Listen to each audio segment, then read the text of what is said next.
Good evening and welcome to Follow the News for this Monday, 14th of March. Tomorrow is World Social Workers Day, and President Wavell Ramkalawan and the Minister for Employment and Social Affairs have sent messages to the social workers urging them to reflect on the international theme for the day, which is co-building a new eco-social world, leaving no one behind. The head of state says that the theme presents a vision and action plan to create new global values towards sustainability of our planet. President Ramkalawan says that locally, more than ever before, Seychelles needs individuals like them who are committed to making a difference in the lives of people within their communities. The government of Seychelles will continue to listen to your needs and implement policies that will enable you to be better prepared for your role, the president continues. President Ramkalawan has urged the social workers to continue to be dynamic agents of transformation as the country continues to undertake bold and modern initiatives to tackle our myriads of social issues and empower our citizens. The Minister for Employment and Social Affairs, Patricia Franco, in her message, pays special tribute to the dedicated team of social workers within the ministry she leads and those trained in the social work field, using their expertise in other sectors for the well-being of our fellow citizens. She says she recognizes that the challenges are many, but no matter what, social workers find ways of surmounting these challenges and never give up. The mental fatigue and exhaustion is immeasurable, but the reward of making a difference in people's lives are far greater. She urges all social workers to stay loyal to their profession despite the adversities and complex nature of their work. You may not hear this often, but Seychelles needs you, she says, ending with thank you for being there for those in need. The Office of the President has announced that the Ministry of Finance, Economic Planning and Trade will henceforth be known as the Ministry of Finance, National Planning and Trade, reflecting the broader role being assigned to the former Economic Planning Department. Ms. Celia Mungru, the outgoing PS Trade, will now assume the post of Executive Director in the Office of the Minister. President Wavell Ramkalawan has announced the appointment of Roland Kaffrine as the new Principal Secretary for Trade. Mr. Kaffrine holds a BA in Economics from the University of Essex in the UK and has over 26 years of working experience in both the public and private sector. Mr. Kaffrine's appointment as a PS Trade took effect from the 1st of March. The ministry responsible for environment held a consultative workshop this morning where the results of a study done on the possible measures to fight erosion in 5 coastal areas. The 5 areas, of which 3 are on Praslin and 2 on Mahé, are amongst the top priority coastal areas due to the heavy erosion going on. The Principal Climate Adaptation Officer, Annie Simeon, says that the workshop's aim was to have all parties present to discuss and come to a decision on the best option to fight erosion.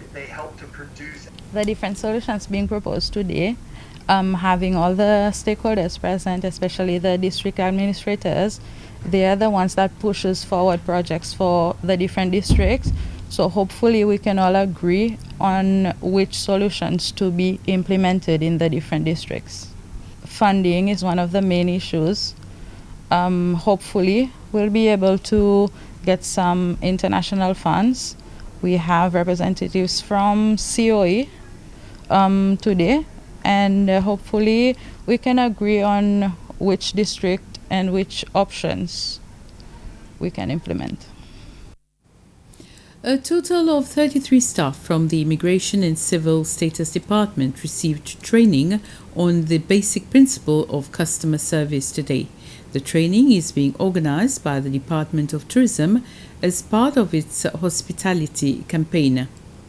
The staff of the Immigration and Civil Status Department are considered to be one of the first groups of people visitors interact with when they arrive in the country. Hence, their demeanor will have a lasting impression on the visitors, and this could be either positive or negative. This is why the Department of Immigration and Civil Status found it imperative for their staff to be trained not only on how to be firm, but also hospitable.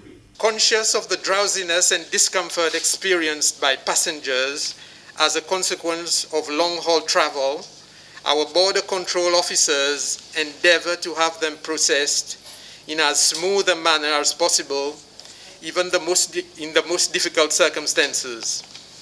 But sometimes our best efforts are not good enough. Our general performance on that score can be correctly assessed as having room for improvement. So what does the program L'Hospitalité Lafayette Cecil represent for us? It will serve as a constant reminder to our officers that visitors' experience on the ground starts with us, at the point of entry.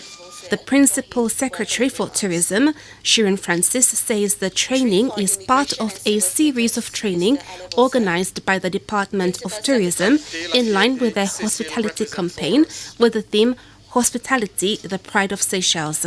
We are under this campaign looking at service excellence, and one of the key requirements of service excellence is actually training and awareness in organization, especially key organizations that welcomes our visitors here.